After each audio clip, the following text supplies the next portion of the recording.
get set for more money, possibly. There are reports of a fourth check, and we want to get you over to KCTV5's Kelly Taylor at the 5 Alert Desk. Good morning to you, Kelly. Good morning, Joe. Well, here's what we know right now. Congress is already working on the next relief bill. 10 Senate Democrats want a fourth stimulus check, and if that happens, you wouldn't see that money until October. Now, this group also wants to keep extending unemployment insurance.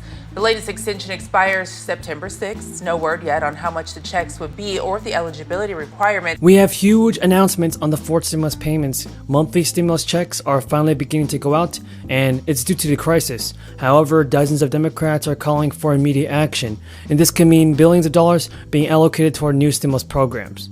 Now, here is some breaking news. Dozens of House Democrats have actually been calling on caucus leadership to extend the enhanced child tax credit in the lame duck session. It comes as lawmakers look to tick off more legislative priorities in the final weeks of the passing bills. And members of the new Democratic coalition, it's the largest Democratic coalition in the House, wrote a letter to Nancy Pelosi. They said that they want more stimulus payments out. They wrote a letter to Nancy Pelosi, Senator Clyburn, and Bernie Sanders. The letter wrote that lawmakers want and demand prioritizing the stimulus checks and child tax credit in a end-of-year package before 2023. Congress also said they expand child tax credit in the American Rescue Plan, a $1.9 trillion relief bill that President Biden signed just weeks into his presidency is about to happen. The measure increased the child tax credit from $2,000 to $3,600 and $3,000 for other children under 18. Congress did manage to include a form of paid family leave in the CARES Act, and it's the first legislative response to the crisis. But with the Senate narrowly leading the Republicans this time, a lack of GOP willingness to renew these benefits meant that paid family leave expired at the end of the year. The last payment with the enhanced provision was sent on December. And now, according to a study, nearly 4 million people fell into poverty in January after this provision expired. So the group of lawmakers also said that the enhanced child tax credit lifted millions of people out of poverty, giving parents the flexibility to return to work and provided families a stronger opportunity to exceed.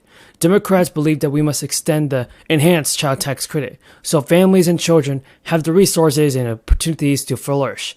The lawmakers are also pushing for Congress to advance the research and development tax credit fix, which the new Democratic coalition said is essential to investing in American competitiveness.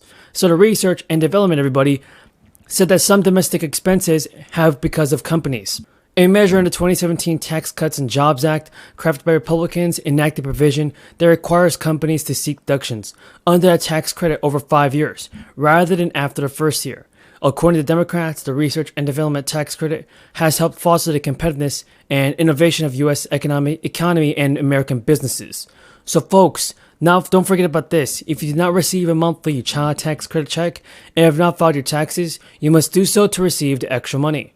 Taxpayers can actually claim the benefit and payment by filing a tax return. However, this year's tax season ended very, very early, so you may be able to still get the money if you claim the credit by filing your return after those dates. However, since both deadlines have passed, the amount of money you're eligible for would be reduced by penalties, and refunds would be less than expected. So hopefully, everybody, we see President Biden take up and send out the stimulus payments before the end of the year. It's an honor. It's an honor to once again participate in this critical summit. And I'd like to thank our host, President Sisi, for bringing us together at this pivotal moment. Thank you, Mr. President.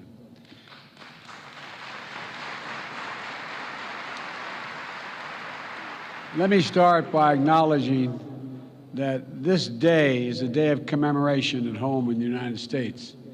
It's Veterans Day. America's veterans and their families, survivors and caregivers, are the very spine and soul of the United States. And on this special day, on every day, I honor all of those who sacrificed for our nation like my son. I want to thank one proud American veteran, a lifelong public servant, a dear friend, and literally one of the most decorated men to fight, Special Envoy for Climate, John Kerry. John.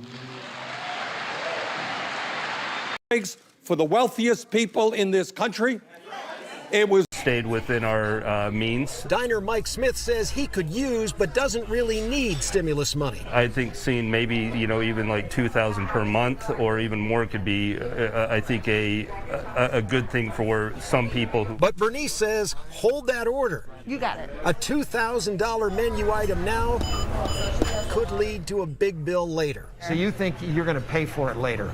I feel like we are. Yeah. Nothing is free in this world. Everybody, huge action is being taken right now by the top lawmakers in Congress. Stimulus payments are coming. Get ready for it. Up to $30,000 in relief can actually be claimed right now. Important details on the new stimulus package are being released. Inflation just continues to cause headaches for many homeowners, and here's what President Biden is saying about this. Since Americans receive multiple stimulus checks and funds during the crisis, homeowners are wondering if Congress will actually help more homeowners furthermore. The 30-year mortgage rate has actually reached a new high last week. It led to a greater stagnation in the housing market.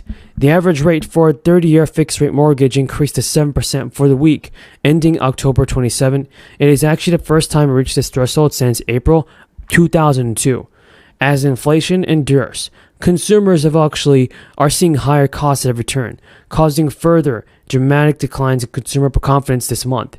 In fact, everybody, many potential home buyers are choosing to wait and see where the housing market will end up, pushing demand and home prices further downward. But experts say that there is a current $1 billion in relief funds that Americans can claim right now. That is through President Biden's Rescue Act, and it's provided up to close to $1 billion, $10 billion to the states through the Homeowner Assistance Fund. Most states have implemented this system, and actually, most states have implemented programs to distribute the funds, and are generally an eligible recipient must make less than 100% of the median income for the entire country. In the state of Illinois, eligible homeowners will soon be able to receive up to $30,000 in relief through an assistance program administered by the Illinois Housing Department Development Authority. In a press release, the organization announced that its Illinois Homeowner Assistance Fund would resume at the beginning of the month. They've approved more than $20.5 million in checks for around 1,800 people through the fund, though the fund has been approved early this year. The program is funded through the American Rescue Plan, and the state was allocated around $400 million. Applicants have to be able to prove a financial hardship as a result of the crisis, and they also must own a home in the state as their primary residence and be at least 30 days late on their monthly payments and have a household income of less than 150% of the area median income. The Biden administration is also seizing on huge earnings and calls from oil companies as it seeks to give voters a response to relatively high gas prices ahead of next week's midterms. Joe Biden has repeatedly sought to place blame on the industry for the high prices. It has ramped up its rhetoric in the wake of massive earnings. However, some analysts say that the large parts of the price are set by the global oil market, not by individual companies. Joe Biden said on Twitter, if these companies were taking advantage of profits and average profits on refining, instead of the profits they're making today, gas price will come down around 50%.